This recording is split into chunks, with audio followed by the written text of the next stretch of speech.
तारी महा करी मंगल करी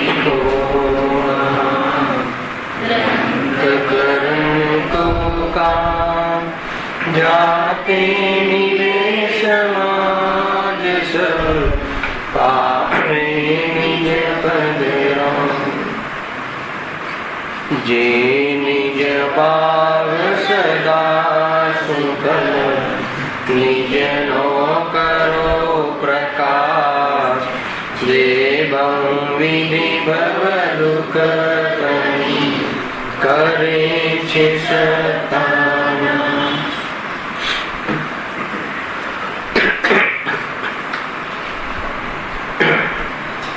आज श्री मोक्षमार्ग प्रकाशक ग्रंथ से त्रियाधिकार पर આપણે સ્વાધ્યાય ચાલી રહ્યો છે। પેજ નંબર 60 પર આવે છે। કુલ મળીને સાતાવેદની કર્મના ઉદયમાં જીવને જે બહારમાં પરિસ્થિતિ બને છે, શરીરમાં નિરોગી બનવું, શરીરમાં બલવાન બનવું અને એ પ્રમાણે હંમેશા નિરોગી આદિ શરીર રહે એ માટે બહારમાં અનેક અનુકૂળતાઓ, વાતાવરણની અનેક અનુકૂળતાઓ, એ સિવાય જીવનમાં જે બી સંયોગો મળે એ પણ પોતાના કાર્યમાં અનુકૂળ, મિત્ર, પુત્ર, સ્ત્રી, પત્ની બધા નિમિત્તો જીવનના દરેક કાર્યમાં અનુકૂળ રહે। કોઈ પણ જીવને સમાજમાં, સંસારમાં આવી જાતિનું જીવન હોય એને આપણે શું માનીએ છીએ? શું માને બધું બરાબર હોય ને શું સુખી માનીએ છીએ? અજ્ઞાની જીવ આ રીતે સંયોગની અનુકૂળતામાં સુખી માને છે। સાંભળજો બરાબર, કાલે 3 પોઈન્ટ કહ્યા હતા ને જીતુભાઈ। અને આગમમાં વ્યવહાર દ્રષ્ટિથી આવા જીવોને ત્યારે સુખી કહેવાય કે એ કાલમાં, અનુકૂળતાના કાલમાં મોહ થોડો માંગે પડે। ઉપશાંત શબ્દ નાખ્યો છે શાસ્ત્રમાં। ઉપશાંત એટલે ઓલું ઉપશમ નહીં લેવું, ઔષમિક વાળું, સંતોષ થઈ જાય। અને બધું મળ્યા પછી બી સંતોષ ના થાય તો એ દુનિયામાં ક્યાં સુખી હોય? દીકરાને બધું આપી એના કહ્યા પ્રમાણે પછી બી સંતોષ ના થાય તો લાખ રૂપિયાનો ફોન કીધું અને 1.25 લાખનો લઈ આપ્યો, પછી બી સંતોષ ના થાય તો કે નહીં, હજુ તો આમાં કલર આમ આવી ગયો અને મારા કરતા પડોશી વાળાનો ઓર વધારે કિંમતી છે, હવે એને દુઃખી થવું હોય તો કોઈ શું કરે? એટલે બહારમાં અનુકૂળતાઓ મળે, બહારમાં સાતાવેદની કર્મના ઉદયમાં પરિસ્થિતિ બધી અનુકૂળ મળે, એમાં પણ અહીંયા પંડિતજી કહે છે કે જો કશાય ઉપશાંત થાય તો એને વ્યવહારથી સુખી કહેવાય છે, પરમાર્થથી તો એ પણ સુખી નથી। એ વાસ્તવિક સુખ નથી। વાસ્તવિક સુખ કોને કહેવાય છે? કે જે સ્વયંને પરિપૂર્ણ માને, પોતાને ચૈતન્ય સ્વરૂપ શાશ્વત ત્રિકાલી દેવને અનુભવ કરે અને કોઈ પણ પદાર્થથી પોતાને અપેક્ષા ન રહે, એવું નિરપેક્ષ દ્રષ્ટિ જેની થઈ જાય અને એના આધાર ઉપર પર પદાર્થોને જે પણ કોઈ પોઝિશન હોય એમાં આકુલતા ન રહે તો એ અતિન્દ્રિય સુખ, એ વાસ્તવિક સુખ છે। આ 3 સ્ટેજ સુધી આપણે ગઈકાલ ચર્ચામાં આવ્યા હતા, બરાબર? આજે પણ આવ્યું ને ગાથામાં, બહુ સુંદર સુંદર ગાથાઓ ચાલે છે। બોધપાઉ પ્રવજ્યા દીક્ષાની વ્યાખ્યા કરી। જ્ઞાનમાં સમજણ મુખ્ય છે, અર્થાત તો જ્ઞાનમાં ભેદ વિજ્ઞાન મુખ્ય છે. જો એમાં એક શૈલી હતી બુદ્ધ પાહુડની, ભાવાર્થ અને ટીકાની. તમને ખ્યાલ આવે કે ટીકામાં અસ્થિથી ચર્ચા અને ભાવાર્થમાં નાસ્તિથી ચર્ચા. ટીકામાં દીક્ષા કોને કહેવાય, સાચી દીક્ષા, સાચી પ્રવૃત્તિનું સ્વરૂપ શું છે એની ચર્ચા. અને ભાવાર્થમાં હે ને એના વિરુદ્ધમાં જો જીવન હોય તો એને અમે દીક્ષા કહેતા નથી. બહુ સરસ. એમાં બે પક્ષ બરાબર આવી ગયા. ખેર અત્યારે આપણે વિષય નથી લઈ રહ્યા, એમાં ઘણી ચર્ચા છે, તો થોડુંક સેમ્પલ બતાવું તમને. એમાં દીક્ષામાં શું કહ્યું, ભાવાર્થમાં શું કહ્યું કે જેને સ્વપનનું ભેદ વિજ્ઞાન જ નથી એને વળી દીક્ષા કેવી? આ લખ્યું અહીંયાનો વિષય છે ને આપણો. હમણાં ત્રીજો પોઈન્ટ કીધું કે જેને સ્વપનનું ભેદ વિજ્ઞાન હોય. સ્વપનનું ભેદ વિજ્ઞાન એટલે પરને પર તરીકે અને પરને પૂર્ણ તરીકે. પુરુષ સક્ષમ માને, પરને પર તરીકે તો માને પણ અધૂરો માને તો, પરને પર વ્યક્તિને પર પદાર્થને પર તો માને પણ એને આપણે અધૂરો માનીએ તો પૂરો કરવાનું મન થાય. કારણ કે પરને પૂર્ણ, દ્રવ્ય ગુણ પર્યાયથી સક્ષમ અને પોતાને પણ પૂર્ણ માને. આવી સમજણ થાય, આવું ભેદ વિજ્ઞાન, સમજણ એટલે ભેદ વિજ્ઞાન થાય. એ જ્ઞાનમાં ભેદ વિજ્ઞાન મુખ્ય છે. જ્ઞાનમાં જાણવું મુખ્ય નથી. મોક્ષ માર્ગમાં સમજજો, જાણવું એ તો જાણકારી માત્ર તો પ્રાથમિક ભૂમિકા છે, અને જાણવું એ લક્ષણ તો એ ફંડામેન્ટલ છે. પણ જાણવામાં ભેદ વિજ્ઞાન પ્રગટ થાય તો આત્મકલ્યાણ થાય, નહીં તો નહીં થાય. ધ્યાન રાખજો. અને એકલી સમજણ નહીં.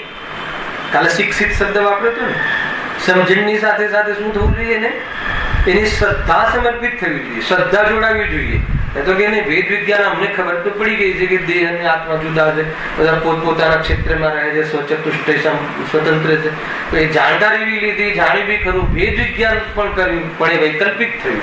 એ પ્રમાણે શ્રદ્ધા થઈ જાય અને એ પ્રમાણે શ્રદ્ધા સમર્પિત ભરોસો આવી જાય, અને એ થયું વાસ્તવમાં સમ્યક દર્શન ગ્રસ્ત જીવનની પ્રારંભિક મોક્ષ માર્ગની પ્રારંભિક ભૂમિકા. પછી દીક્ષા તો બહુ ઊંચી ચીજ છે. એના આધાર ઉપર એને આવું જયારે જેને આ સમજણ જ ના હોય, જેને આ ખબર જ ના હોય, એ માત્ર કપડા છોડી દે અને મતલબ કે હું પૂરી થઈ ગયું લખ્યું હતું અંદર, તો કે વેશધારી છે, દીક્ષા નથી.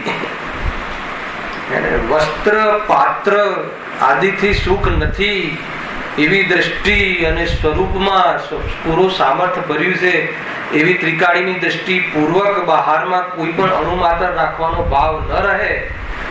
ચાલો પેલા તો દ્રષ્ટિ એ રીતે સમ્યક થઈ જાય, દ્રષ્ટિ વિતરાગ થઈ જાય, અને પછી ક્રમ બાય ક્રમ હે પર્યાય પર્યાય શરીરની આસક્તિ નીકળતી જાય અને એ લેવલ આવી જાય. કેવું લેવલ? પછી તરત જ બીજી યથાજાત રૂપ હે ને આવ્યું હતું ને, બાળકની જેમ અંગમાં પણ વિકાર નહીં ને શરીર પણ વસ્ત્રની જરૂર નહીં, એવી જાતિનું રૂપ થઈ જાય. એમાં એક ત્રીજો પોઈન્ટ આવ્યો હતો, ખ્યાલ આવ્યો?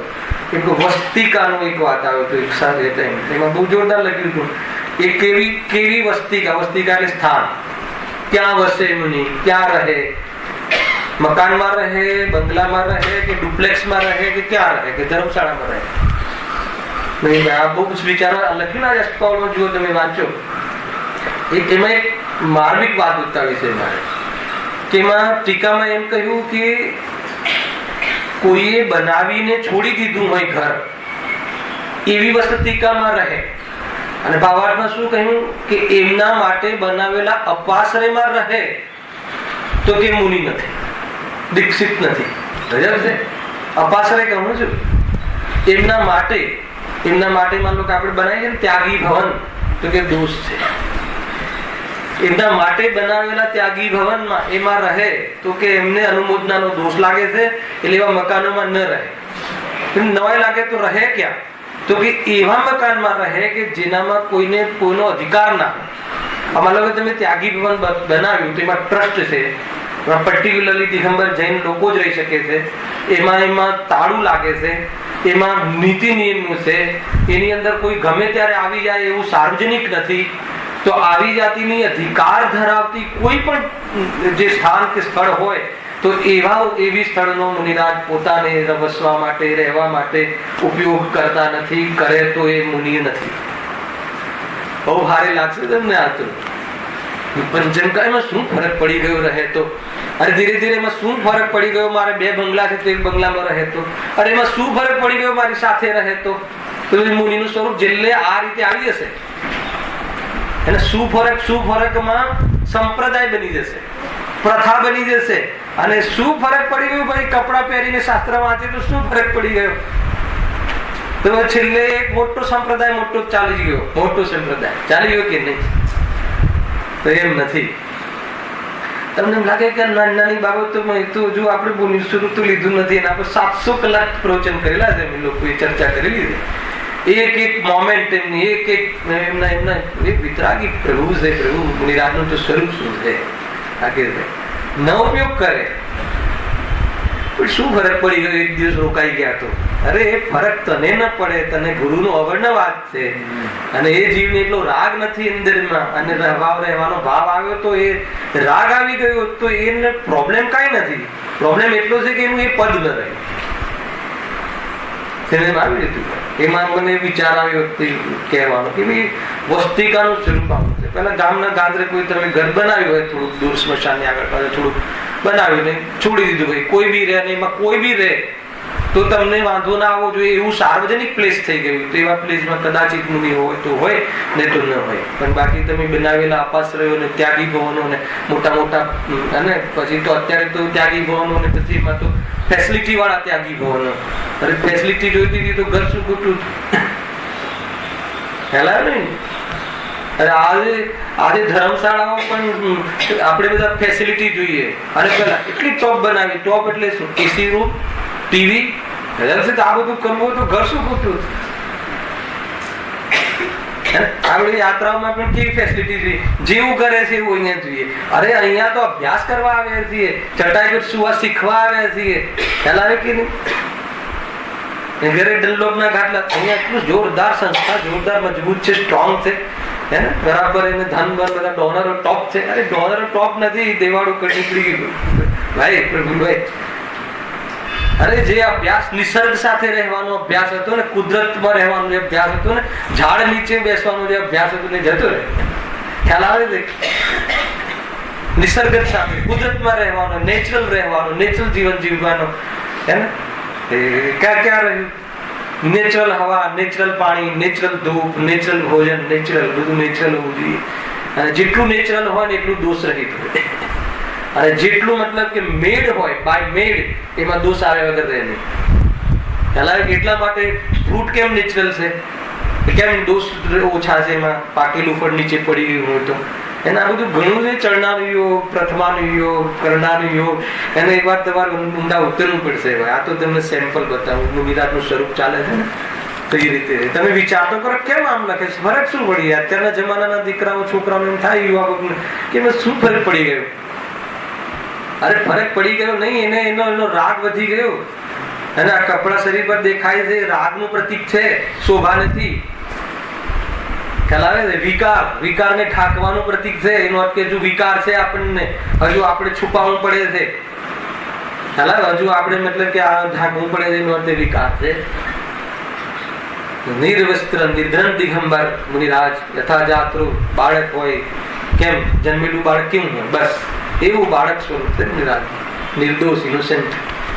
એક સાઈડ થી ત્યાં કમ્પેર કરી છે, બાકી એ બાળક તો મિથ્યા તો લઈને આવેલો છે, તો એક સાઈડ થી એની કમ્પેર કરી. ઉદાહરણ એક દેશ હોય, ખ્યાલ આવે કે નહીં? તો આ 3 આપણે અહીંયા વેદનીય કર્મની ચર્ચા ચાલે છે, એમાં પેજ નંબર 60 ઉપર આપણે આવી જઈએ, વિષય આજે આગળ ચલાવીએ. સિદ્ધ શું કરવી છે કે સાતા વેદનીય કર્મના ઉદયમાં જે પરિસ્થિતિ થાય છે એમાં પણ જીવ મહાવ્યાકુળ રહે છે. પેલું તો સમયમાં આવી ગયું કે રોગ હોય ને, એક્સિડન્ટ થયો હોય ને, રૂપિયા જતા રહ્યા હોય ને, ઘણી મતલબ અસાતાનો ઉદય હોય ને, એ તો દુઃખી છે જ. એ તો દુનિયા દુઃખી કહે છે કે આને દુઃખી છે જ. હાલાવે કે નહીં? પણ દુનિયા કઈ રીતે દુઃખી કહે છે? કાલે વિઝન બતાવી દીધું, રાજેશભાઈ બતાવો. અજ્ઞાની દુઃખી કેવી રીતે માને છે? બતાવો બતાવો, પ્રયાસ કરો. તમે ઉભા થઈને મને કીધું બી હતું. હવે આજના દિવસ સુધી યાદ રહ્યું કે નહીં જરા પૂછી લો. કઈ વાંધો નહીં, યાદ હોય પણ ઘણી વાર બોલતા ન આવે. બતાવો દીધું. ઉત્સર્ગ થાય છે એ ઉત્સર્ગ એને દુઃખ આપે છે એવું અજ્ઞાની માને છે, અને જ્ઞાની માને છે કે આવો તો મારો આ અંતરાયનો ભાવ આવ્યો. મેં એક બે મેઇન શબ્દ કીધા હતા. હા બોલ.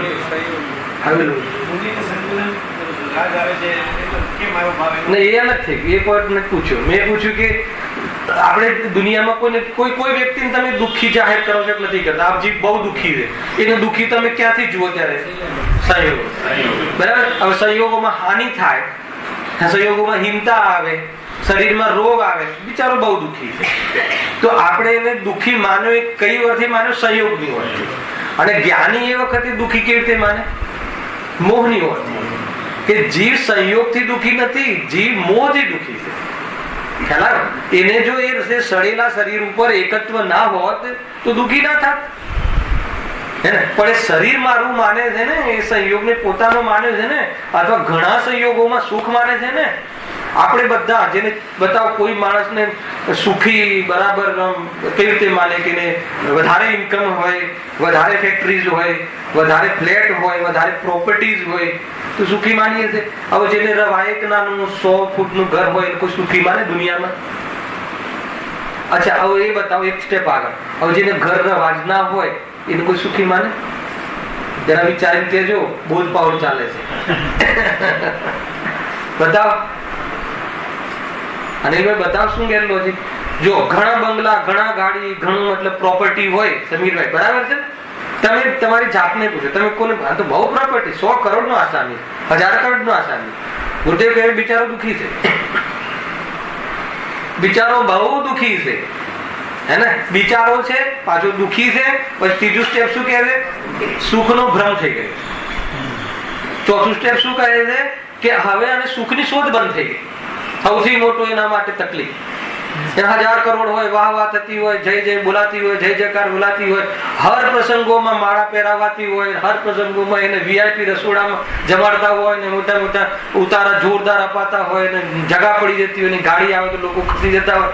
એને એવું એ મોક્ષમાં કોઈ સુખ હોય એવું માને? ક્યારે શોધ કરે?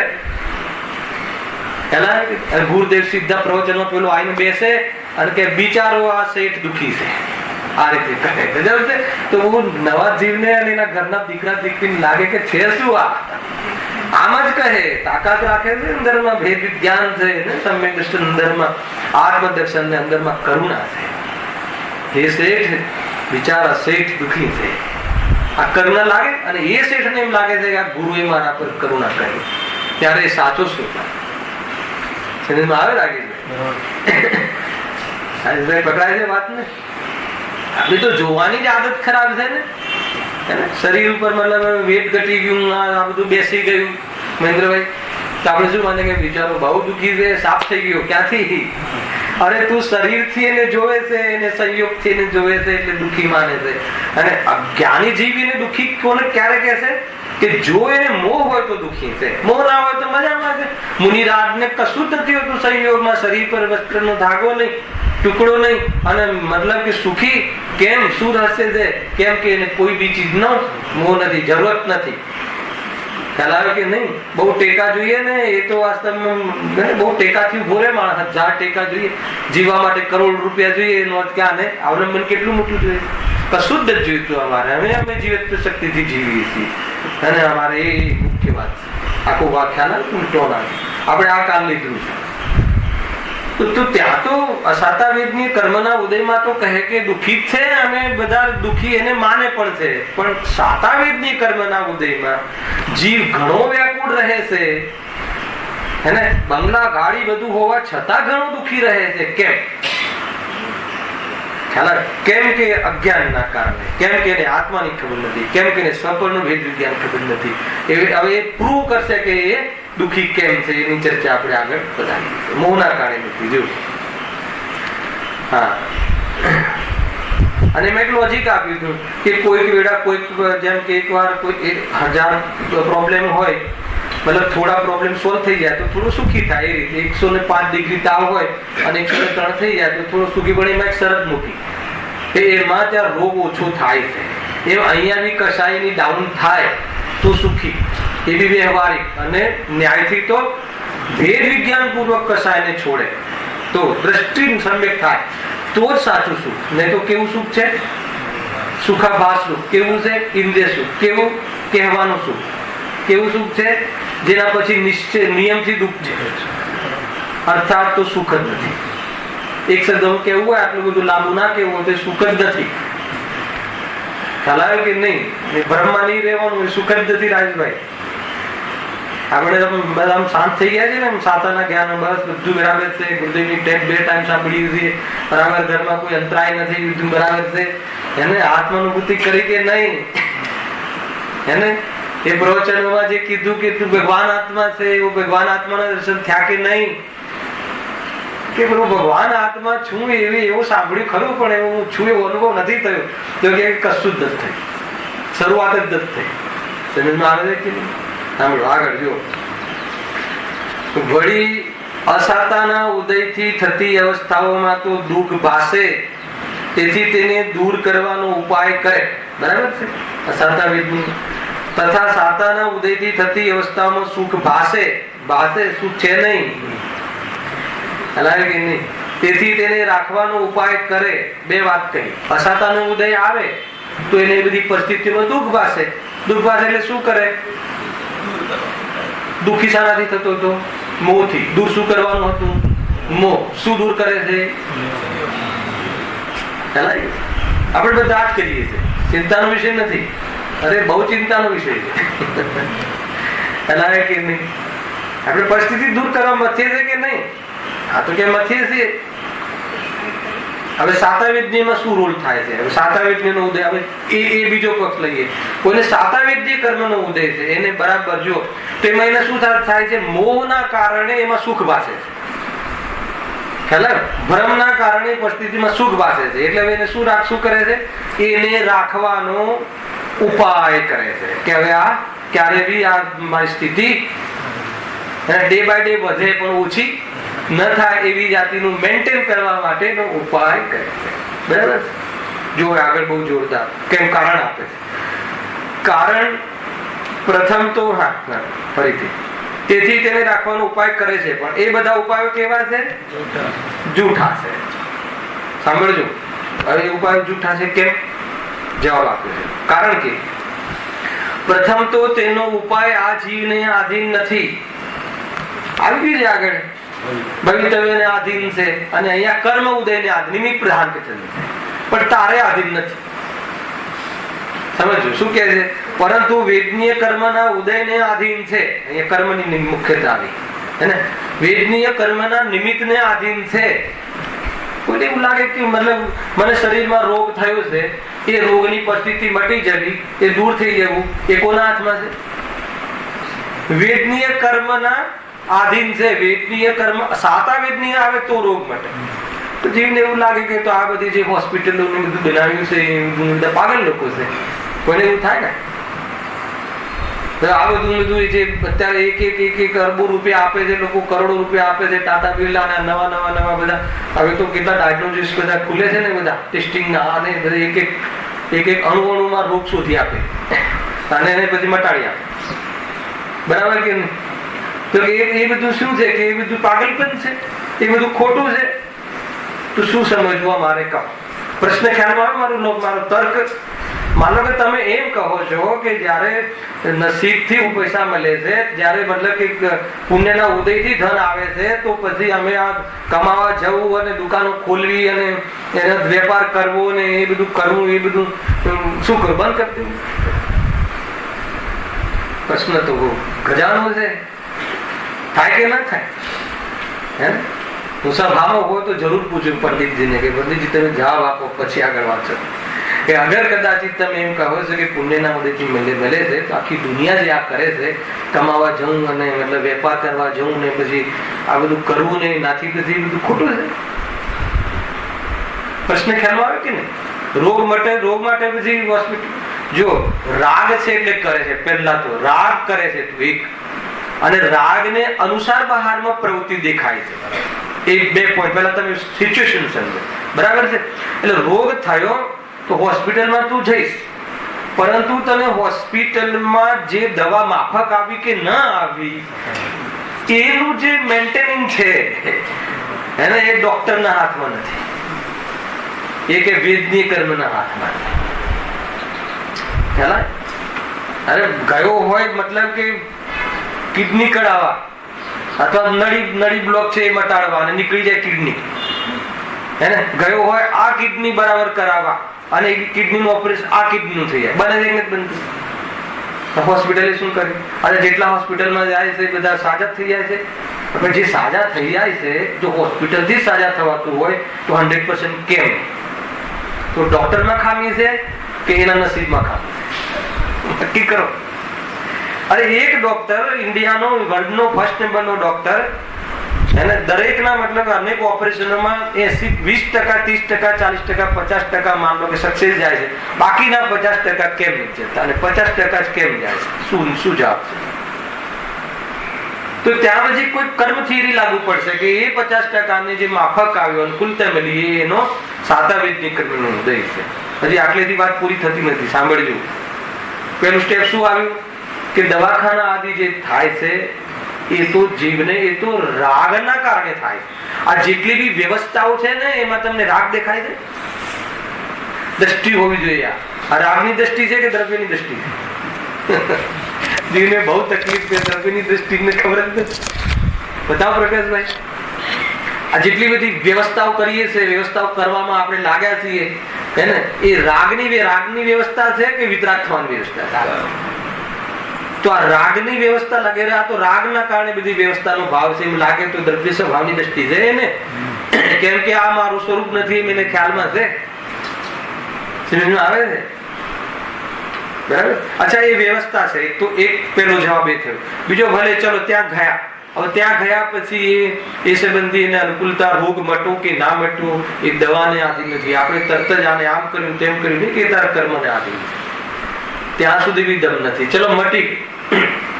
હવે ત્રીજો પ્રશ્ન સુધી મારો હંમેશા રહે છે, બતાવો રાખે સુખી થયો કે નહીં એ બતાવે, આકુરતા મટી કે નહીં એ બતાવે. ફર્સ્ટ ક્લાસ મતલબ કે તારી નળીઓ ખુલી ગઈ અને એક કેસેટ બી આપી દીધી, જોયા કર ઘરે, એ બ્લોક ખુલી ગઈ, ટોપ થઈ ગયો, એકદમ ક્લીન.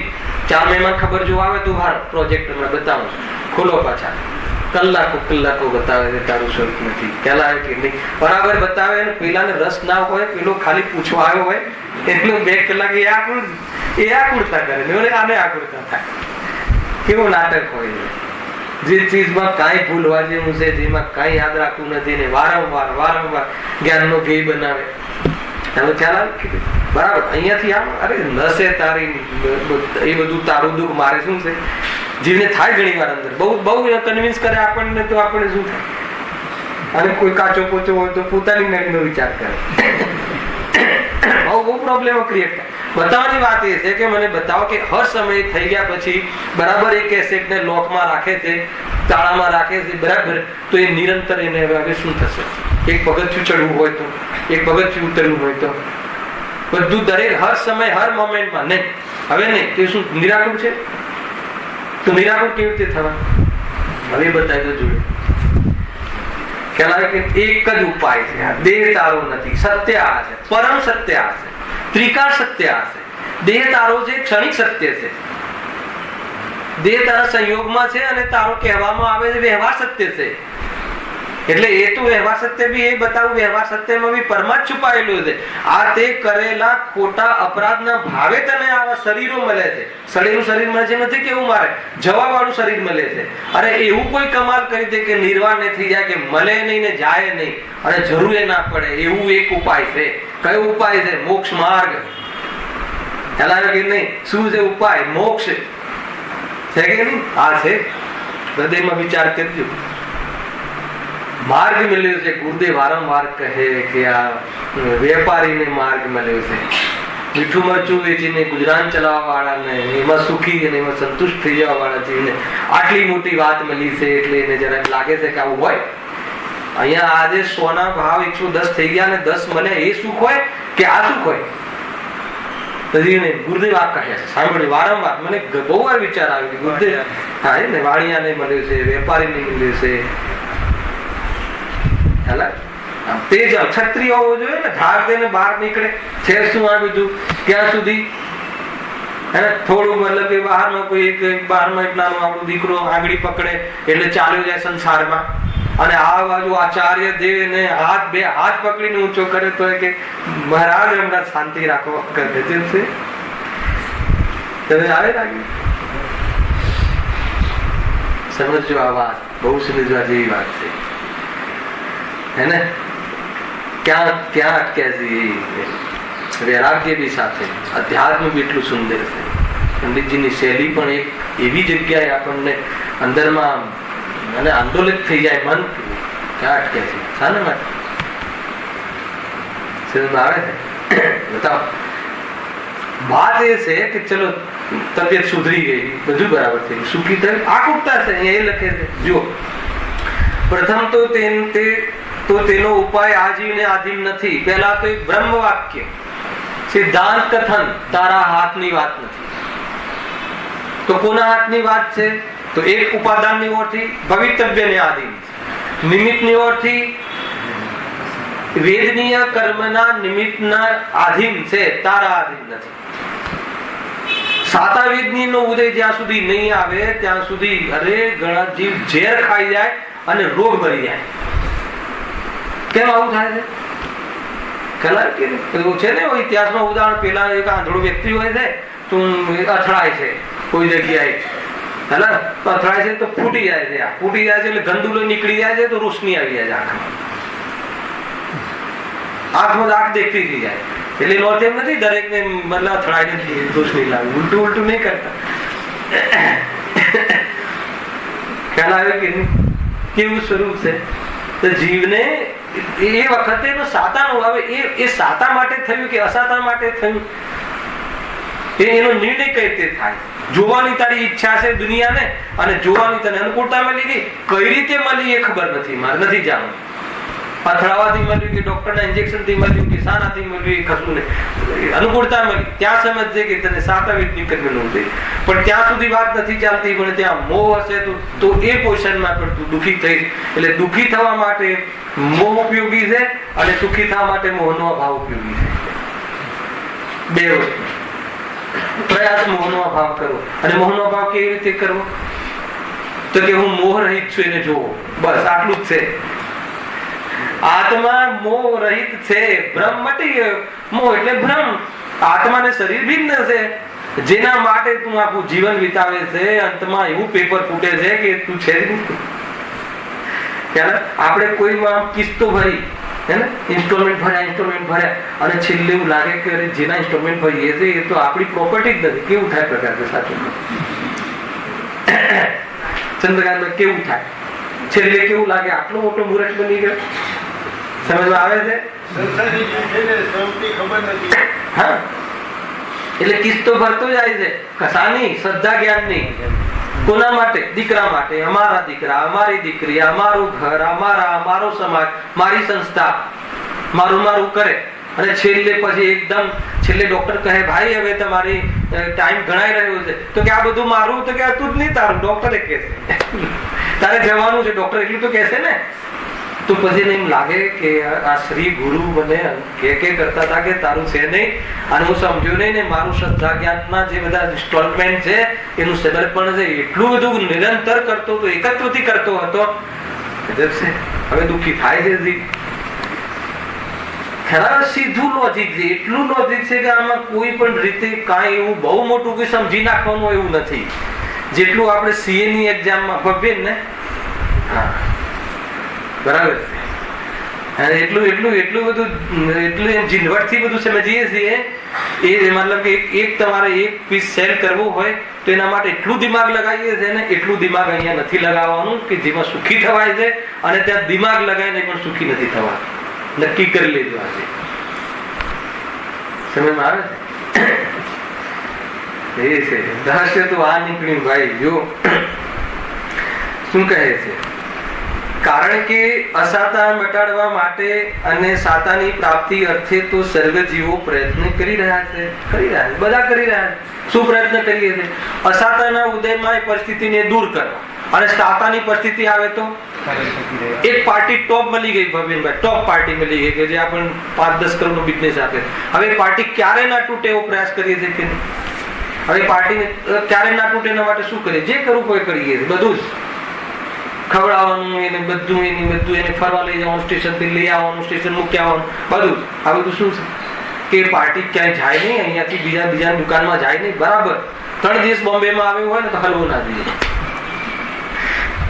એના નસીબ પર ભરોસો નથી, એના પુણ્ય પર ભરોસો નથી, એને કશું નથી, હે ને? અને આપણે ત્યાં તો બધા સજ્જન જીવ છે, રિયલમાં કહું છું. બાકી તમે બહાર જાઓ ને તો એ પાર્ટી તૂટે નહીં, એ માટે પછી એને જેટલા એના પરિણામ હોય ને જેટલી ઈચ્છા હોય પૂર્તિ કરે છે લોકો. ખોટા કામોમાં એને જે કરવું હોય, એને મતલબ કે જે બી એને ડ્રિંક્સ કરવું હોય, એને ખોટી જગ્યાએ ફરવું હોય, એવી જાતિની પૂર્તિ. પૂછી કેમ? તો કે પાર્ટી આપણે હાથમાં રહેવી જોઈએ, હંમેશા બની રહેવી જોઈએ. અને એવું પણ એવા બને કે જીવ પોતે રંગાઈ જાય અને કઈ રોગોમાં પડીને મરી જાય. બનતું જોયું છે આપણે. એ સ્વયં રંગાઈ જાય એ રોગોમાં અને એ બધી ખોટી આદતોમાં અને રોગિષ્ઠ થઈને મરી જાય છે. લખ્યું છે આ શાસ્ત્રોમાં છે. ગુરુદેવના પ્રવચન વાંચ્યું. મને ઘણી વાર થાય ગુરુદેવે ન એક વેપાર આવો કર્યો છે, અમને ખબર ક્યાં કે વિચારક જીવ છે ને. જો શું કહે છે? કારણ કે અસાતા મટાડવા માટે અને સાતાની પ્રાપ્તિ અર્થે હંમેશા બની રહે એ અર્થે સર્વ જીવો પ્રયત્ન કરી રહ્યા છે. છતાં આવું જો લોજિક આપે છે, કેમ તારા હાથમાં નથી કે છતાં કોઈને થોડો પ્રયત્ન કરતા વા પ્રયત્ન કર્યા વિના પણ કાર્યસિદ્ધ થઈ જાય છે. આ તો મેં તમને શંભુકુમારનું આપ્યું હતું ને ઉદાહરણ, પેલું હે ને રાવણના ભાણિયાનું ને.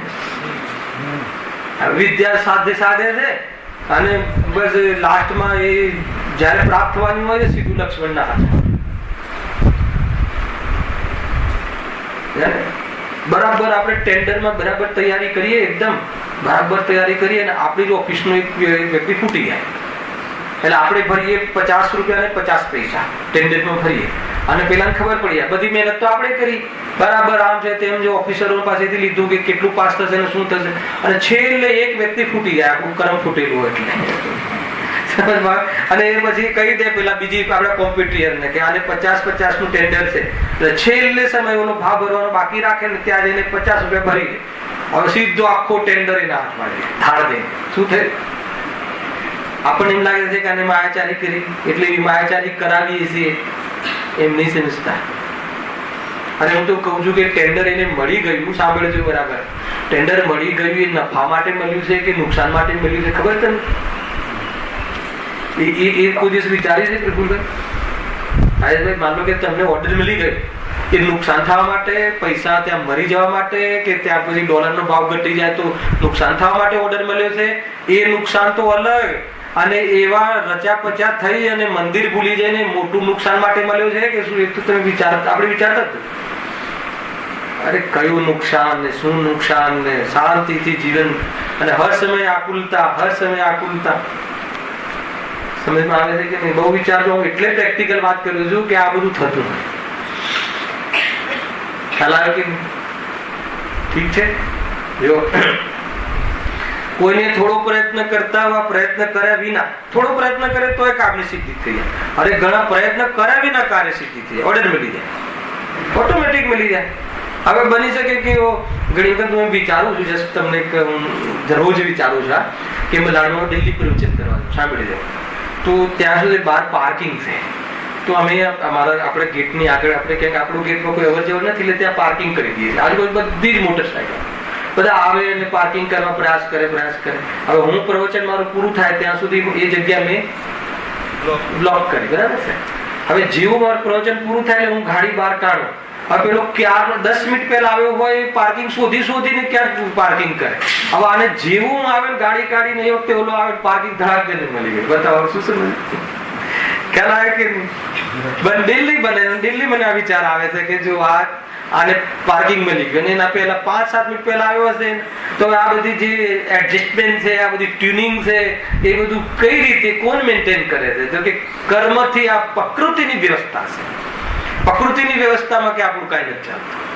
પ્રકૃતિ એટલે કર્મ, આ બધી કર્મ વ્યવસ્થા. તમને આટલા ઇંચનું શરીર મળ્યું, આટલા ટાઈમ માટે મળ્યું, આ દીકરાનો સંયોગમાં મળ્યું, એ બધું નિર્ણય કોણ કરે છે? કોઈ બ્રહ્મા વિષ્ણુ મહેશ આપણે ત્યાં છે નહીં, કોઈ એવી શક્તિ ત્રીજી ચોથી છે નહીં. અને આત્મા એવું કઈ કરતો નથી, પણ આત્માએ કરેલા પરિણામોના કારણે એના એવી જાતિના સ્થિતિ એનું ભાગરૂપે કર્મ બંધાય છે, અને એ રીતે આખા લોકમાં જે વ્યવસ્થાઓ છે એ પ્રકૃતિના આધારે જીવ સાથે એ બધી વ્યવસ્થાઓ થાય. જોઈ લે એક એક ચીજનું કયા ટાઈમે કયો વાળ ધોળો થવો અને કયો ખરવો એવી નક્કી છે, તો આપણા ધ્યાનમાં નથી આવતું. અને આપણે એમ લાગે કે મેં આ લોશન લગાવ્યું, આ લોશન લગાવ્યું એટલે મેં ટકાવે ને કાળા કરે ઉગાડ્યા, એમાં સમય જતો રહે છે અને છેલ્લે ખબર પડે છે કે તું છે નહીં, અને કદાચ તને કાર્યની સિદ્ધિ મળી જાય તો બી તને આકુરતા રહે છે. અને ઘણું બહારનો યોગ મળ્યો તો અહંકારથી તું રીબાય છે, અહંકારથી મતલબ અંદરમાં તકલીફ છે તને, અને નથી થતું તો હિંમતાથી દુઃખી થાય છે, અને કદાચ બરાબર ચાલે તો રક્ષા માટે દુઃખી થાય છે. પણ દુઃખી જરૂર થાય. દુઃખી શાનાથી થાય? મોહથી, ભ્રમથી દુઃખી થાય. એકદમ સિમ્પ્લિફાય છે, સમજાયું છે ને. બસ આ અંદરમાં કલા જો જાગૃત થઈ જાય તો પછી મને એકવાર અમે યુવા વર્ગના ક્લાસ લેતા હતા ને રાકેશભાઈ, ત્યારે કોઈએ પૂછ્યું કે તો પછી આ ઓર્ડર લેવા જાઓ છો અને ઓર્ડર લેવા જવું નહીં બધું, કે જો ઓર્ડર લેવા જઈએ છીએ ને ઓર્ડર લેવા જવાનો રાગ હજુ બાકી છે, એટલે વ્યક્તિ જ્ઞાની હોય તો બી ઓર્ડર લેવા જાય, બરાબર. પણ એને એટલી ખબર છે કે ઓર્ડર લેવા જવા છતાં પણ પુણ્યના ઉદયથી ઓર્ડર મળે છે, મારા પ્રયાસથી નહીં. તો એ શું થશે? પોતાના આખા સ્ટાફમાં અહંકાર નહીં કરે કે હું ઓર્ડર લઈ આવ્યો. ખ્યાલ? અહંકાર કરીને બીજાને નહીં દુભાવે, અને અહંકાર કરીને પોતે પરેશાન નહીં થાય. એક બીજું જયારે મળે છે એની રીતે મળે છે તો પછી બીજી જાતિના પેતરા નહીં કરે ત્યાં, બીજી જાતિના કઈ પ્રકારના ખેલ નહીં કરે ત્યાં. એટલે અનેક પાપોથી બચશે. અને સ્વરૂપમાં જવાના પ્રયાસો એને જે દિવસ દરમિયાન થતા હશે એના અંતર્ગત જો એ ઉપાય વધી ગયો તો આ રાગ તૂટી જશે. આ રાગ એટલો પતલો કરી નાખે છે એ જીવ સ્વરૂપના અંદરની પ્રક્રિયાથી કે પછી તૂટતા વાર નહીં લાગે. હમણાં મેં દર્શનને કહ્યું કે આ તમે શાસ્ત્ર સ્વાધ્યાય આ વારંવાર સાંભળીએ તો એનાથી એક અંદરની જે કેળવણી મળતી જાય છે, અને એક અંદરમાં એક પ્રકારથી અંદર રચના થતી જાય છે. અને પછી ક્યારે બોમ્બ ફૂટે ધડાક દઈને કે નહીં હવે ના જોઈએ, આ રીતે થતું હોય. અને સમજ્યા વગર કદાચ કોઈ છોડી દે તો એમાં દમ નથી. અને સમજણ પૂર્વક અંદરમાં સ્વરૂપના રસ પૂર્વક જયારે નિવૃત્ત થાય ત્યારે ત્યાગ કહેવાય છે, નમ પ્રવજ્યા. ખ્યાલ આવે કે નહીં? તો એ ત્યાગ, દીક્ષા કહો, ત્યાગ કહો, ખ્યાલ આવે? આચરણ કહો, સ્વરૂપમાં લીનતા કહો, એક જ વાત. આખી થિયરી આ રીતે છે, બહુ ક્રમિક વિકાસ છે. કોઈ કહે કે ચલો એ શ્રદ્ધા ના થાય એ પહેલા, તો શ્રદ્ધા થાય ન થાય એ પહેલા સ્વાધ્યાયના માધ્યમથી ઘણી અંદરમાં વૈરાગ્યમય જીવન રહેતી હોય છે, ઉપક્ષમતા રહેતી હોય, એગ્રેસિવ પણ નથી રહેતું. અને એગ્રેસિવ પણ ન રહેતા એટલે તાત્કાલિક એ વ્યવસ્થાઓમાં, તાત્કાલિક કુટુંબીજનોમાં, તાત્કાલિક પોતાના સ્ટાફમાં અપેક્ષિત શાંતિ તો ત્યાગ થઈ જાય છે. તમારું એગ્રેસિવ નેચર ના હોય તો નહીં તો પેલો તમે શેઠ આવે ને અંદરમાં તમારી નિંદા કરવાનું, ગાળો દેવાનું ચાલુ કરે, ક્યાંથી આવે? મોઢું જ જેવું ખરાબ, તમે થોડી સંભળાવે. અને મતલબ કે કોઈ તમારું અંદરમાં ખ્યાલ આવે અંદર વાતાવરણ એકદમ ખુશનું આવે, વેપારનું, ઘરનું, સમાજનું, મિટિંગોનું. આમાં કોઈ આ ટાઈપનું કોઈ વ્યક્તિ મિટિંગમાં બેઠો હોય તો ઓટોમેટિક વાતાવરણ નોર્મલ રહે. તમે જોઈ લેજો. અને કોઈ સત્ય વ્યક્તિ, સત્યના પક્ષ વાળો વ્યક્તિ, સાચું કહેવા વાળો વ્યક્તિ, નિષ્પક્ષ વ્યક્તિ, અને તત્વ જ્ઞાનથી અંદરમાં રમવા વાળો વ્યક્તિ, ભલે સમય દ્રષ્ટિ ના હોય, પણ એવા વ્યક્તિઓ તમારી ગેજેટમાં, તમારી કેબિનેટ, તમારી જે કારબારીમાં એની અંદર હોય તો તમે ઓટોમેટિક તમે જોજો ઇમિડિયેટ કોઈ પ્રોબ્લેમ આવે તો સોલ્વ થઈ જાય. ભાઈ ભાઈને પૂછો, આ થઈ વાત ખતમ, ચલો ખતમ કરવા, બરાબર. કેમ આમ થાય છે? બહુ આ તો તમને બાહ્ય લાભ કહું છું. પંડિત ટોડરમલજી આ બી લખ્યું છે, શાસ્ત્ર સ્વાધ્યાયથી થતા લાભો. આત્માનુભૂતિ તો મુખ્ય છે અગર પોતે અંદરમાં પરિણતિ કરે તો, અને એ સિવાય બી બાહ્યમાં આવું સામાન્ય સ્વરૂપ રહેતું. બહુ જ ઇમિડિયેટ સમાધાન આવે. આપણા ઘરોમાં અગર આ તત્વજ્ઞાન ના હોય તો રોજ તપેલા ઉછળે, રોજ પરેશાન થઈ જાય જીવ. તત્વજ્ઞાન હોવાના કારણે તાત્કાલિક લેટ ગો કરવું. શું થયું? ઘી ઢોળાઈ ગયું ને, એને તરત જ જો કે કઈ નહીં બેટા, એ થવાના કાલમાં થયું છે, તું આગળ વધ. કેમ આવ્યું આ બધી વાત? નથી કહેતો સમ્યક દ્રષ્ટિ છે, પણ એ તત્વના જ્ઞાનના માધ્યમથી જેટલું વિચારવાનો મોકો, અંદરમાં એન્વાયરમેન્ટ અંદરમાં ત્યાંની જે વાતાવરણ એકદમ સાયલેન્ટ રહે, નોર્મલ રહે, અને એમાં નોર્મલમાં પછી અંદરમાં ધ્યાન શક્તિ ખીલવાનો અવસર રહે. હવે એ વખતે આવા વાતાવરણમાં એક ઉપયોગ કરી લે તત્વજ્ઞાનનો તો કામ, અને ન કરે તો પુણ્ય બાંધીને એકાદ વાર સ્વર્ગમાં જઈ આવે. બહુ કઈ મોટો ફેર નહીં પડે. ખ્યાલ આવે કે નહીં? ખ્યાલ આવે? આ રીતે છે ભાઈ. હા જુઓ શું કહે છે કે છતાં કોઈને થોડો પ્રયત્ન કર્યા વિના પણ કાર્ય સિદ્ધ થઈ જાય છે, અને કોઈને ઘણો પ્રયત્ન કરવા છતાં કાર્ય સિદ્ધિ થતી નથી. તેથી નિષ્કર્ષ શું આવ્યો? તેથી જણાય છે કે એનો ઉપાય આ જીવને આધીન નથી. એટલે જે ઉપાયો કરીએ છીએ બધા કેવા છે? જૂઠા છે. તો સાચો ઉપાય શું છે? શાંતિ રાખો, આગળ આવશે. ચલાય કે નહીં? સમ્યક દર્શન આવે છે, એક જ ઉપાય છે, આવશે. હવે આગળ હજુ વળી કહીને વળી કદાચિત એ ઉપાયો કરતા તેવો જ કોઈ ઉદય આવે તો અલ્પકાળ કિંચિત કોઈ પ્રકારે અસાતાનું કારણ મટે. બરાબર છે? સાતાનું કારણ પ્રાપ્ત થાય ત્યાં પણ મોહના સદભાવથી તેને ભોગવવાની ઈચ્છા વડે વ્યાકુળ જ રહે છે. જો આ બહુ લોજિક આગળ આવી ગયેલું છે, પણ ફરીથી એકવાર વાંચું છું ફરીથી. હા, વળી કદાચિત એ ઉપાયો કરતા કદાચિત શબ્દ લખ્યો છે, ઉપાય કરતા તેવો જ કોઈ ઉદય આવે. એમ નથી કહેતો કે તમે ઉપાય કર્યો એટલે થઈ ગયું. એવો ઉપાય કરી રહ્યા છો અને એવો જ કોઈ ઉદય આવે, તમારો સાતાનો ઉદય આવે. ઉપાય ન કરવા છતાં બી ઉદય આવે છે. આગળ કહ્યું ઉપાયને અનુરૂપ. એને અનુરૂપ જ ને. એ માનો કે આપણે ઉદાહરણ લઈ લઈએ. શરીરમાં રોગ આવ્યો તો એને દૂર કરવાનો ઉપાય કરી રહ્યા છે. જે બી ઉપાય કરતા હોય, જે પણ રીતે દવાઓ લઈને, કસરત કરીને, જે પણ યોગાથી કે જે પણ ઉપાય કરી રહ્યા. બરાબર છે? ઘણી વાર તો ઉપાય ન કરો તો બી રોગ મટી જાય, અને ઘણી વાર ઉપાય કરતા હોય અને ઉદય આવ્યો, એ વખતે બી ઉદય આવે છે. પેલી વખતે ઉપાય ન કરવા છતાં બી ઉદય આવ્યો, અને ઉદય આવે તો અલ્પકાળ ફરીથી વળી કદાચિત એ ઉપાયો કરતા તેવો જ કોઈ ઉદય આવે તો અલ્પકાળ કિંચિત કોઈ પ્રકારે અસાતાનું કારણ મટે. એ વખતે રોગ કદાચ સમી જાય. સાંભળ્યો? સાતાનું કારણ પ્રાપ્ત થાય, અર્થાત તો એને સાતાનો ઉદય આવે, શાંતિ થાય. બરાબર? હવે આગળ શું લખે છે? થાય ત્યાં પણ મોહના સદભાવ, એટલેથી વાત પૂરી નથી થતી, પણ મોહનો સદભાવ હોવાના કારણે, ભ્રમ હોવાના કારણે તેને ભોગવવાની ઈચ્છા વડે વ્યાકુળ જ રહે છે. આ તો કોઈ વસ્તુની પ્રાપ્તિ માટે ઉપાય કરીએ કે મારે આ બધું જોઈએ છે, કપડા જોઈએ છે, મારે આ બધું મકાન જોઈએ છે, મોટું મકાન જોઈએ, એના માટે પ્રયાસ કર્યા, બધા મહેનત કરી, ધંધો કર્યો, કંઈ બી કર્યું, પણ છતાં માની લો કે એનો ઉદય આવે ને મકાન મળી ગયું. મકાન મળી ગયું એનાથી કઈ સાતાનો ઉદય આવ્યો. મકાન મળી ગયું એટલે સાતાનો ઉદય આવ્યો. આપણાથી મળ્યું નથી, ધ્યાન રાખજો. હવે પછી શું? એને ભોગવવાની ઈચ્છા રહે છે, એમ કહે છે. જો ભોગવવાની ઈચ્છા વડે તે વ્યાકુળ જ રહે છે. એમ કાલે જ કહ્યું હતું કે નાનું ઘર હોય આપણું 100 ફૂટનું, પછી 1000 ફૂટનું મળ્યું, એ વર્ષમાં આપણે સક્સેસ થયા. કોને કહીએ છીએ આપણે? 100 ફૂટનું 1000 ફૂટ થવું એ સક્સેસ થયા.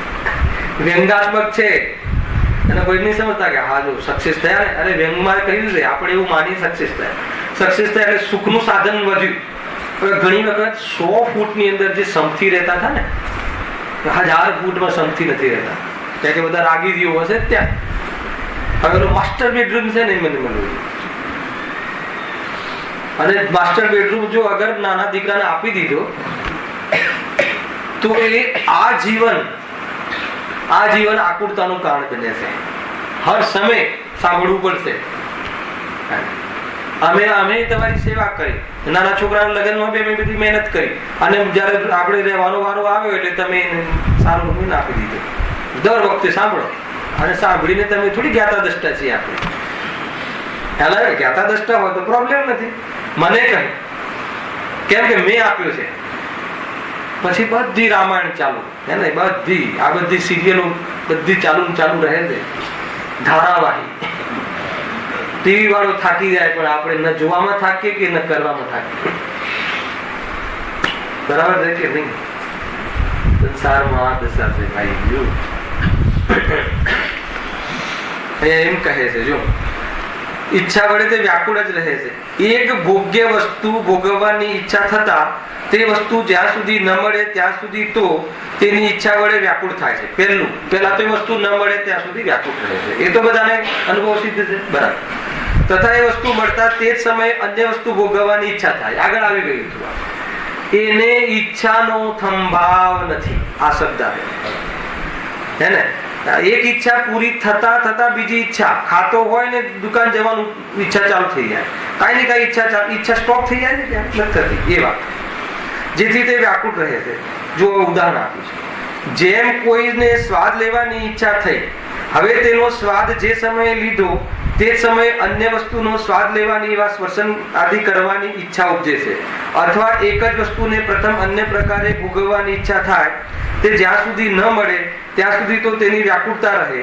તથા એ ભોગ થયો તે જ સમયે તેને અન્ય પ્રકારે પણ ભોગવવાની ઈચ્છા થાય. આ શું કહ્યું? આગળ સ્ત્રીનું ઉદાહરણ આપ્યું છે. છતાં હું તમને ખાવાની વસ્તુ પર ઉદાહરણ આપું. જુઓ કેવી રીતે થાય છે. કોઈ ખાવાની ઈચ્છા થઈ તો પહેલા તો એ ખાવાની પ્રોડક્ટ છે ને એ ટોપ દેખાવી જોઈએ, હે ને. એટલા માટે આજકાલ જે ડિશ પ્રેઝન્ટેશન છે ને એમાં સૌથી વધારે સારી દેખાવી જોઈએ. મતલબ કે તમે કાકડી સમારો કે જે સલાડની ડીશ બનાવો તો આપણે જેમ દેશમાં ધાડ સમારતા એમ નહીં. આ તો ફર્સ્ટ ક્લાસ છે ને આ ખાંચો પાડે ને આ ખાંચો પાડે ને આકારો આપે ને, અને કાજુ પાન તો કાજુના રોલ ને પાછી કાજુના પાન ને પછી કાજુનો આ રીતે અલગ અલગ બને છે ને. અને નહીં આ બધા બહુ મોટી જાન મોટી આવવાની છે આ રીતે 4-5 આઈટમો આકા તો બધા. અચ્છા એને આમાં ડીશ આમ ધરી તો એ ધરાઈ જશે, ભૂખ પડી જશે તો કે નહીં. દેખવાની સાથે સાથે હવે શું છે, જયારે ભાઈ એ ખાય ને પ્રફુલભાઈ તો એનો સ્વાદ કેવો હોવો જોઈએ? જબરજસ્ત સ્વાદ હોવો જોઈએ. તો એક રસના ઇન્દ્રિય, એક ચક્ષુ ઇન્દ્રિય, એક જ વસ્તુ 5 ઇન્દ્રિયના માધ્યમમાં એ અંદર રસ લે છે. પછી કેવું હોવું જોઈએ? થોડુંક આમ ક્રન્ચી હોવું જોઈએ. બરાબર શબ્દ દર્શન મને ખબર નથી પડતી ક્યારેક સાંભળી. એલા આમ જરા આઈસ્ક્રીમ કેવો હોવું જોઈએ? ક્રન્ચી, જરા અંદર ક્રંચ ટાઈપ. એલા સ્પર્શન ઇન્દ્રિય, બરાબર છે. એકદમ અથવા કોલ્ડ હોવું જોઈએ, આ હોવું જોઈએ, તે હોવું જોઈએ. તો આ 3 ઇન્દ્રિય તો એને આ રીતે નીકળી, હે ને. પછી કયું? સુગંધ, જોરદાર સ્મેલ આવી જોઈએ, એસેન્સ નાખો વધારે. વસ્તુ એક છે, એક ભોગવા પાછળ કેટલી આકુરતા. અને પછી કેવું હોવું જોઈએ? પછી એક મ્યુઝિક રાખજો, લાઈટ, કર્ણેન્દ્રિય અને લાઈટ મ્યુઝિક, બરાબર છે કે નહીં. હવે એને ભોગવવા અને પછી સુખી થવા. કેટલી આકુરતા. એના માટે કેટલા ઓલા શું કહેવાય. હવે આજે તો પેપર આવ્યું હતું, એક નજર પડી એને કે હવે જે બધી મોટા લગ્ન થાય છે ને તો એનો ટેક્સ પહેલા ભરવો પડે. એટલે હવે તમે મારી હવે આકુરતા ચાલુ થઈ ગઈ. આ મોટો ખર્ચો કરવો હોય અને પાછા બધાને જે વર્તમાનના જે હોય ને વર્તમાનના કુળદેવો નેતાઓ ને આ ને તે ને ક્ષેત્રપાલો બધા વર્તમાનના, હવે એને સંભાળ પરેશાન. કેટલું સિમ્પ્લિફાય, જેટલું જીવન સિમ્પલ હોય, અપરાધ વગરનું હોય, જેટલી રહેણી કરણી સાદી હોય એટલી અહિંસાત્મક હોય, જેટલી રહેણી કરણી મતલબ કે આધુનિક હોય એટલી હિંસાત્મક હોય. ખ્યાલ આવે કે જેટલું મતલબ કે બહુ હાયર મતલબ કે દેખાવડું જીવન હોય એ બધું વાસ્તવમાં કેવું હોય? અપરાધ વાળું હોય. તમારે બધું ટોપ દેખાડવું હોય તો વધારે કમાવવું પડે. કમાવો નસીબમાં એટલું જ આવે ને, પણ છતાં એના માટે અપરાધ ઘણો કરીએ. અને બધી અપરાધ કરીને પાછું કરવાનું શું? ખાલી લોકો જોવે એટલી ચીજ માટે. અને 4 લોકો પાછું તારું યશ પ્રકૃતિનો ઉદય હોય તો વાહ કરશે. અપયશનું હશે તો એ તને 1000ની નહીં 10,000ની ડીશ બનાવે તો મૂર્ખ કહેશે. તો કરીશું કોઈ જગ્યાએથી નહીં છૂટી શકે જો સ્વરૂપમાં નહીં જાય. હે ને. તમને એમ નહીં સમજતા પ્રભુભાઈ બહુ મોટો ખર્ચો કર્યો હોય તો બધા વાહ હોય તો તમને મારા જેવા કોઈ 2 જણા આગળ આવીને કે ઠીક છે મારા જેવા તો સાચું કે આ શું કરે છે. છતાં કોઈ એવા હોય મસ્કા પોલીસ બહુ સરસ. પછી પાછળથી ઘણું બધું કહે છે. અપયશ પ્રકૃતિનો ઉદય આવે ત્યારે, અને યશ પ્રકૃતિનો ઉદય હોય તો સિમ્પલ બનાવ્યો નહીં, બહુ સરસ. આવું જ જોઈએ, આ રીતે જ કરવું જોઈએ પ્રકૃતિનો ઉદય. અને હું તો કહું છું કદાચ એ સારું કહી દે તો બી સુખી ક્યાં થયો છે? વાત ત્યાંની છે. સરવાળે વાત આવે છે કે સુખી થયો તો 1000 લોકો તારી વાહવા અને તારીફ કરે તો સુખી થયો. હવે એ તારીફ કરે, હું તારીફ થી અંદર માં એવું અંજાઈ જાય કે એટેક આવી જાય.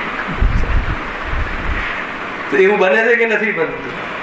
તારીફ બરદાસ્ત ના થાય રાજેશભાઈ, તારીફ અને એટેક આવી જાય એવા જીવો જોયા છે. તમારા વખાણ એટલા કરવામાં આવે કે ખુશી બરદાસ્ત ના થાય અને એનું હૃદય બેસી જાય થાળ જઈને, આયુ કર્મ સમાપ્ત. કાંઈ નથી આ કર્મની થિયરીમાં જીવ જેમ કર્મના ઉદયમાં, જેમ જીવ મોહમાં નાચે, મોહ નચાવે એમ જ્ઞાન નાચે, શ્રદ્ધા નાચે અને સરવાળેના મોક્ષનું ટોટલી કાર્યક્રમ જીરો કર્યો. જો આ સમજમાં આવી જાય તો આજે જ બધું બંધ કરીને ખ્યાલ આવે કે દ્રષ્ટિમાં પેલા ઉતારી દીધું અને પરિણામમાં તો એવું ઉતરશે આનંદ થઈ જશે. નિરપેક્ષ જીવન જોઈએ, કોઈ ઝંઝટો ના જોઈએ. જીતુભાઈ બરાબર છે? એ રીતે જો સ્ત્રીનું ઉદાહરણ આપ્યું છે. જેમ પ્રથમ સ્ત્રીને દેખવા જ ઈચ્છતો હતો, પણ જે સમયે તેને દીઠી તે સમયે તેની સાથે રમવાની ઈચ્છા થઈ જાય. વળી એ પ્રમાણે ભોગ ભોગવતા પણ તેને અન્ય ઉપાય કરવાની ઈચ્છા થાય તો તેને છોડી અન્ય ઉપાય કરવા લાગી જાય. ત્યાં પણ તેને અનેક પ્રકારની વ્યાકુળતા.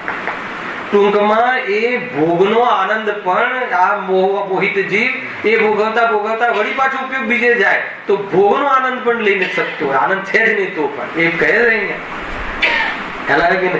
સારી ડીશ ખાવાની પીડી હોય પણ હવે કઈક બીજો ઉપયોગ લાગી ગયો. ત્યાં પેલા મહેમાન આવ્યા હશે એ કઈક ચૂપકેથી વાત કરે છે. આ ડીશની બાબતમાં તો નહીં કરતા હોય, એનું ખાવાનું ખરાબ થઈ જાય. આ બધી વાત તો શું કહે શાસ્ત્રથી? અનુભવ ગમે છે. અહીંયા કહે છે કે આ બધી કર્મ થઈ ગયું છે, તારા હાથની વાત નથી. તું તારા યશને અપયશ આત્માનો હોતો નથી. એ તો તારી પર્યાય વિશેષનો હોય છે. એ તો પૂદગલની વાત છે. તું કોઈ શું કહે, તને કોઈ મૂરખ કહે કે તને કોઈ જે પણ કોઈ કહે, દુષ્ટ કહે, તારા દુષ્ટ કહેવાથી કઈ નહીં થાય ને ભગવાન તને ગાયક કહે એનાથી બી કઈ નહીં થાય. પણ તું સ્વયં પોતાને ગાયક માનીશ એ દિવસે તે ભગવાનની વાસ્તવમાં સ્તુતિ કરી કહેવાશે, ભગવાનની વાત માની કહેવાશે. ત્યાં સુધી કોઈ કલ્યાણનો રસ્તો ખુલતો નથી એમ અહીંયા કહે છે. જો હા થઈ ગયો છે ટાઈમ, 2 મિનિટ છે વાંચી. અન્ય ઉપાય કરવા લાગી જાય. ફરી જો એક હવે જો આગળ બતાવે છે. જો એક ધન પ્રાપ્તિનો ઉપાય કરવામાં, વ્યાપારાદિક કરતા તથા તેની રક્ષા કરવામાં સાવધાની કરતા કરતા કેટલી વ્યાકુળતા થાય છે. અને આપણને ખબર નહીં આ જે વ્યાકુળતા થાય છે ને પ્રફુલભાઈ, એટલી અભ્યસ્ત થઈ ગઈ છે ને, સહજ થઈ ગઈ છે. આ આપણને એમ લાગે કે આ તો હોય જ ને. હું તો એમ કહું છું કે એને આકુળતા માનીને નથી વેરતા. મૂળમાં ભૂલ આ થઈ ગઈ કે ભણીએ તો અરે ઘણા તો એમ કે ભાઈ તું ભણ, થોડી તકલીફ વેઠ તો પછી તું સુખી થઈ. આ કયું ઘણી તકલીફ થી સુખી થશે? અરે એ તકલીફ નહીં, ઘણાને એની મહિમા, એનું ગૌરવ બહુ મતલબ કે મને એ વાત બતાવો, કોઈ દીકરો 5 લાખ રૂપિયા કમાઈને આવે તો તમને એવું લાગે કે અપરાધ કરીને આવે છે? નીતિથી કમાઈને આવે? બહુ મોટી વાત છે. ખ્યાલ આવે કે નહીં? તમે 5 લાખ કમાઈને આવે તમારો દીકરો નીતિથી, ન્યાયથી, તમને એમ લાગે? તમને કોઈ દિવસ લાગે છે કે આત્મકલ્યાણ કાર્ય કરશે? હવે 50,000 સફળ નતો રહેતો, 5 લાખમાં કેટલો રહેશે? એવું કોઈ દિવસ વિચાર આવે? વિચાર કરજો. 50,000 કુદાકુદ કરતો હતો, હવે 5 લાખમાં તો એ હવે મારી માનશે અથવા સાચી માનશે કે એ વિતરાગી ભગવાનને ચેલેન્જ કરવા જશે કે નહીં જાય? વિતરાગી ભગવાનને ચેલેન્જ કરશે કે જો પ્રભુ અમે ઠાઠથી રહીએ છીએ, મજામાં છીએ, તમે શું કહો કે ધનમાં સુખ નથી? ચેલેન્જ કરવાનો અર્થ ખ્યાલ માન્યતામાં.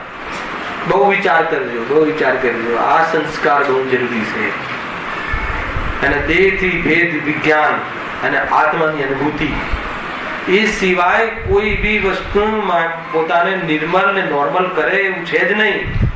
3 કાર્યમાં નથી. અને આ વાત હશે ને કદાચિત ત્યાં જવું પડશે એવી જગ્યાઓમાં, અર્થાત તો આપણે વેપાર આદિમાં રહીએ છીએ ગ્રસ્ત જીવનમાં, ત્યાં પણ કોઈ બી પરિસ્થિતિમાં એન્જોય કરી શકશે. પૈસા જતા હોય તો બી અને આવતા હોય તો બી અહંકાર નહીં, ને જતા હોય તો બી કાંઈ નહીં. અને એવો નોર્મલ રહેશે કે બસ જ્ઞાતા દ્રષ્ટા. તાકાત છે એની ચેતનામાં, એ તાકાત છે. ચૈતન્ય શક્તિ એકવાર વર્તમાન ઉપયોગ જોઈને સૂંઘી લે, એકવાર જો એને એની સાચી ગંધ આવી જાય, એને તો આ ઘીઓની ગંધ જ્ઞાનમાં નથી. જ્ઞાનમાં જ્ઞાનની ગંધ છે, ઘીઓનો કોઈ મહિમા નથી.